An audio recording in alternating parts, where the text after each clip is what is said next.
Everyone is aware that beauty standards in America are whitewashed, but recently there's been a new trend. Black beauty qualities featured on white people. They're only appreciated when on white people and not on blacks.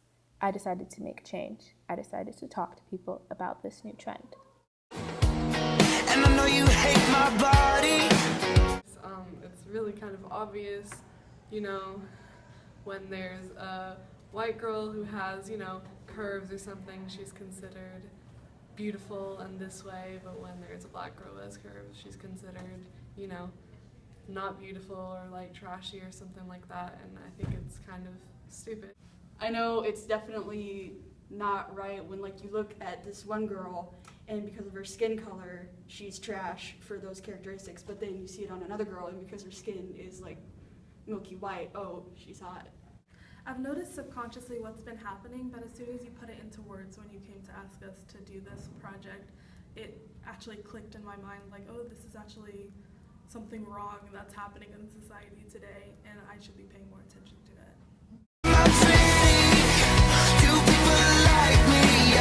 The whole like Kylie Jenner lip challenge thing, like she's known for having big lips when like, I mean, she's a white girl, that's not natural, and when a black girl has big lips, it's seen as either normal or it's not even like addressed, so.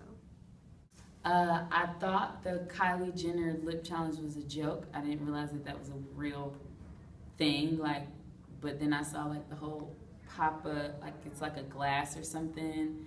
I think it's nothing new. I think it's extremely annoying and offensive when people feel that they can pick and choose what aspects of black culture that they want to celebrate, especially when we're in such a racially controversial time with issues like the Charleston Massacre, with like things going back is like Trayvon Martin, the Troy Davis situation, the Mike Brown, the Baltimore situation.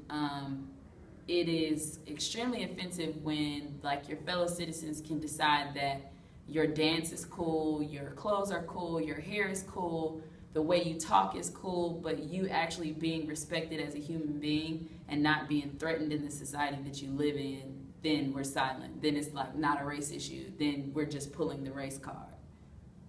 You think I'm ugly. I mean, Zendaya is a beautiful woman. She could look good with almost any hairstyle. And just, have you ever seen pictures of like cut dreads, like dreads on white people that were like cut in half? Yeah. They grow mold.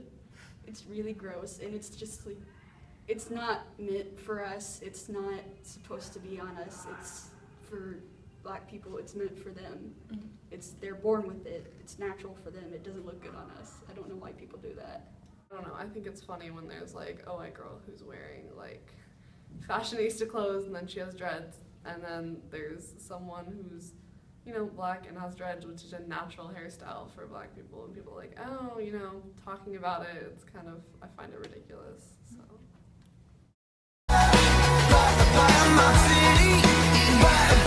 That's what they are, there's no other kind of, that's what it is.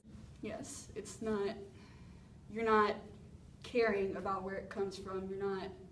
You're just doing it to look pretty. Like, everyone wants to be someone else, but like, don't be you, be different in a way that's... I have quite a controversial opinion on what counts as cultural appropriation and what counts as just being you, you know what I mean? Like, I sort of support white people with dreadlocks, you know what I mean? Because who's to say what is a black thing to do and what's not? Like, I know it makes sense for black people to have their hair in dreads because it's easier, and white people like don't have to do that. They're just sort of copying the culture. But I think it's dangerous for us to be saying what is acting black. Like Iggy Azalea, people don't like her because she's acting black, but what actually is that? You know what I mean? Like, you can't put a label on a certain type of talking or a certain type of acting. But I do think things like the Kylie Jenner lip challenge are cultural appropriation because like white people don't naturally have like features like that. I think aspects of them are definitely cultural appropriation. I don't have the option of my lips not being this big. Like, and I'm okay with it, so I'm not asking for them to be any other way, but to know that, like, at one time I was marginalized before that, and even now sometimes looked at differently because they look this way, and you have the opportunity to go and artificially make them this way and be celebrated as beautiful when I am still looked at as being like the sore thumb that sticks out is like completely contradictory. I think that if we just keep moving forward and pressing for it to become better, then we can do it, because look what we've done already, gay marriage, like that type of stuff.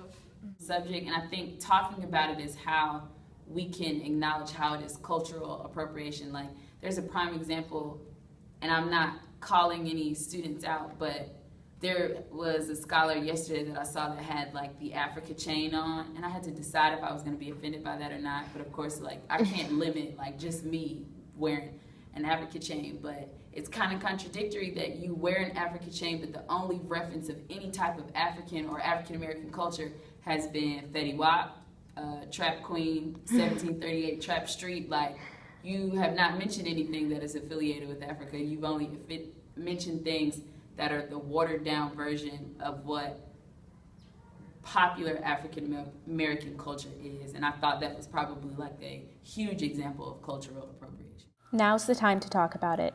Now's the time to make a difference. Let's increase celebration of Black beauty, on Black people, of Black culture through Black people. Let's increase the representation in the media. Let's be the generation that makes a change.